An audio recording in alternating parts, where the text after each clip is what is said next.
Drilling holes into your aluminum body Ford Superduty F250 truck can cause permanent, irreversible damage.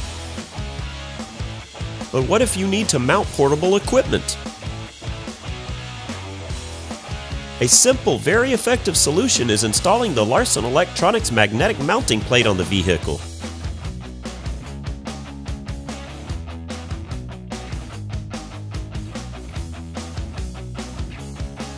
This method can prevent voiding lease agreements for rental fleets, as well as lowering resale value on the market. Our original weatherproof vehicle mounting plate measures 24 inches by 8 inches. This wind-resistant unit features an aluminum bracket with a steel top plate. Customers can mount many different types of magnetic equipment on the surface, including remote control spotlights, strobe lights, mini bar lights, and more. Ordering the Ford Superduty F250 mounting plate online can be completed within minutes at larsonelectronics.com. Check out our selection today. At Larson Electronics, we do more than meet your lighting needs. Contact us today.